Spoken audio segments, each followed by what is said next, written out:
Okay, hi. I started talking about like design and architecture on TikTok. I was just really enjoying sharing my thoughts and seeing how people were responding to it. And I just found the short videos were really not enough time to like get all my thoughts out there. So I'm making a YouTube. Okay, so without further ado, I want to talk about my 4 golden rules for design. I have so much to say about these ideas. I think each of them will get their own video later. So I'm just gonna kind of touch on them right now. Also, let me say, I really believe that there are so many ways to design a space well. There's this huge wide umbrella of ways you can approach design and still be really creative, but there are things that people do that are outside of that umbrella in my mind. So I'm not preaching like a really strict way to design, but if you don't sort of follow these guidelines I'm gonna lay out, there's a chance your space will land outside of the kind of good design umbrella that I'm talking about. And that would be a bummer because you might not like the space later, and you might understand that you spent a lot of money on something that you later regret after thinking more critically about design. So please watch this video before you do a project because these are really important sort of big picture ideas. I'm not gonna go into the interior design rules of how big your rug should be or how high to hang your TV. I'm talking more about how to think about your design and guide your decisions while still having a lot of fun. And also, at the end of the day, if you're designing your home, it's your home, do whatever you want. But this is just my opinion as someone who's studied interiors and architecture and has worked professionally in the field and has thought and read a lot about design. Okay, so the first thing you need to consider when designing a space is this idea of form follows function. Now, a lot of people hear that and they picture a really minimal, harsh place where there's just this hard chair to sit in a big white box, and that's your house and that's what you get because it's only functional. And the big thing that I really want to communicate is that functions are not so literal and not so obvious. That means that I really believe that things like coziness and comfort and wanting to be in a space are really important functions, if not the most important functions, because you probably want to create a good space that people want to use.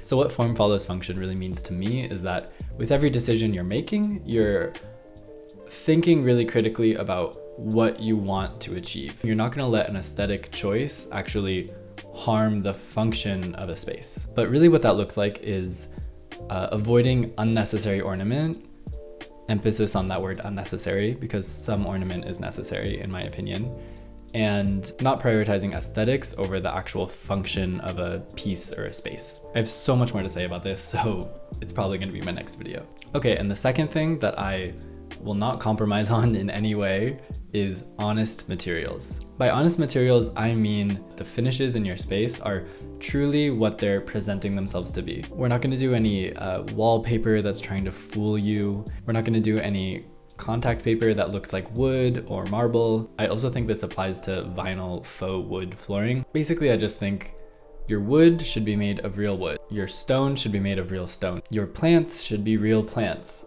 Basically, just anything faux. It might look okay in a photo, but when you're really in a space, it's just not a thoughtful way to approach design. Oftentimes it feels wrong, either acoustically or when you actually touch it, you can tell that it's fake.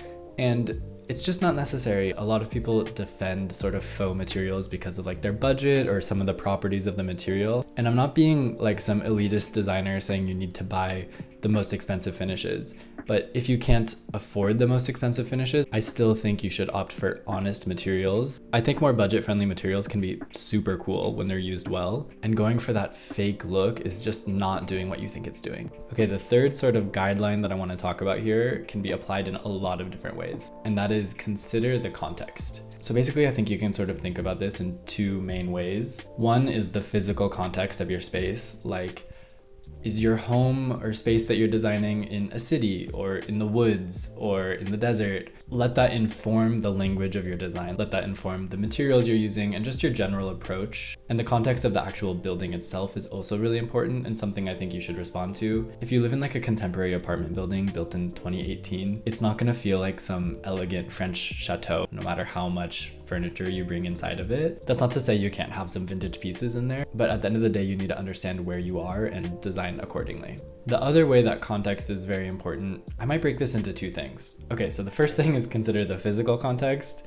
And this next thing is consider the social context. So this is a really helpful way to sort of define the functions I was talking about. Think about who's going to be in your space. Think about what they're going to be doing, what they need to be doing, and how they might want to interact with one another, or how they want to feel. Because at the end of the day, your space is for existing in. And if you're thoughtful with your design, it can really, really improve the experience of existing.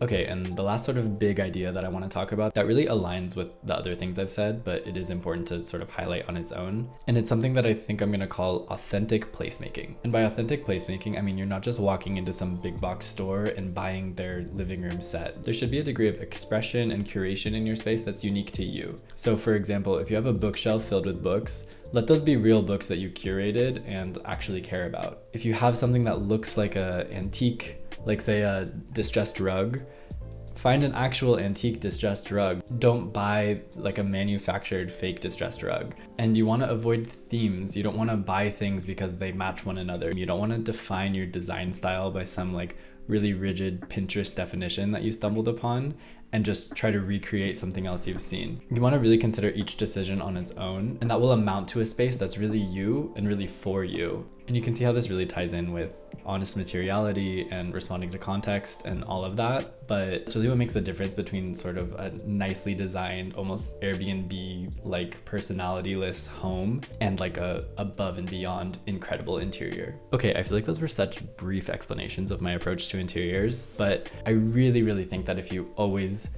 come back to these ideas, it's definitely gonna make for a better final design. And yeah, I have a lot more to say, so if you're interested, come along on my YouTube journey with me. So if you want to continue the conversation together, make sure to subscribe and engage, do all of your liking and commenting and stuff. I'm really not like a YouTube person, so I don't really know what I'm doing. Be nice to me if I make a mistake, please. And yeah, let me know what you think. If you hated something I said and strongly disagree, let me know. I'm gonna elaborate on everything I said in the future. And yeah, I'll post again soon, probably like next week. Okay, fun, this is exciting. Love you. Bye.